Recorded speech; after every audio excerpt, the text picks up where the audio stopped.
Salut à vous! Aujourd'hui, j'aimerais vous parler de l'humour de Dieu. Et en fait, l'humour de Dieu se trouve dès les premières pages de la Genèse.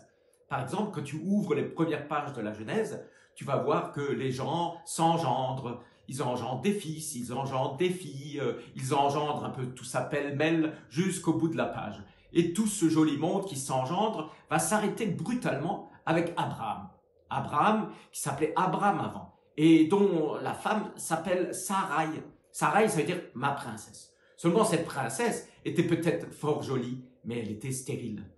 Et pourtant Dieu avait promis à Abraham une forte prospérité, beaucoup d'enfants, comme les étoiles du ciel ou comme les grains de poussière. Et puis ils ont essayé, tous les deux. C'est pas qu'ils aient rien tenté, mais ça n'a jamais marché.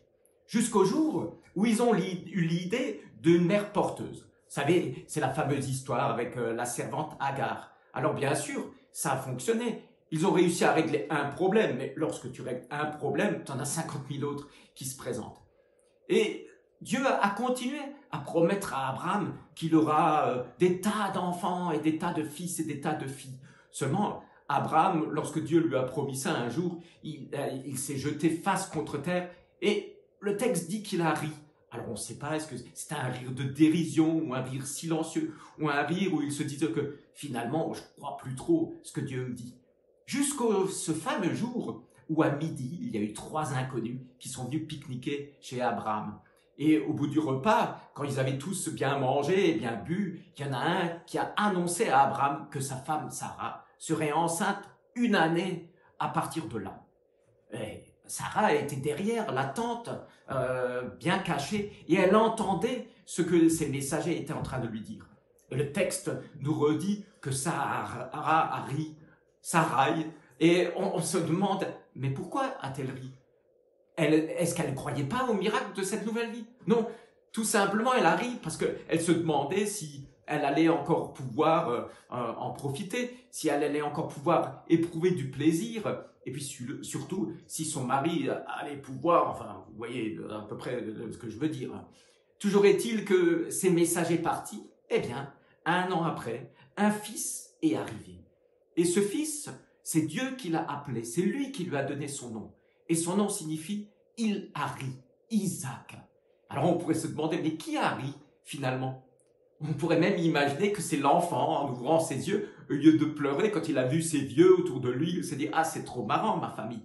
Ou alors des parents qui ont tellement ri parce qu'ils n'ont jamais cru. Mais finalement, celui qui a ri en dernier dans cette histoire, c'est Dieu. C'est Dieu qui a rendu une chose impossible possible.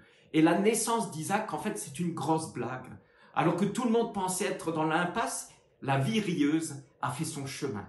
Surtout que, il faut que vous sachiez que Isaac a même dû rire 2 fois. La première fois, il a failli ne pas naître, donc il y a de quoi rire. Et puis la seconde fois, il a même failli être sacrifié par son propre père et donc mourir. Et on sait que tous ceux qui frôlent la mort, après mordent dans la vie à pleines dents. Alors qui que tu sois, toi qui nous écoutes, toi qui nous vois, je t'en prie, ce soir, fais quelque chose. Profite de la vie, ris. Charlie Chaplin disait, une journée sans rire, c'est une journée de gâchée. Alors, comme ce rire de Dieu qui va retentir quelques milliers d'années après, par la naissance de ton fils, je t'invite à rire, rire dans ta famille, rire avec tes enfants, rire avec tes amis et rire quoi qu'il t'arrive. Alors, si jamais cette vidéo t'a plu, nous t'invitons à nous rejoindre le lendemain.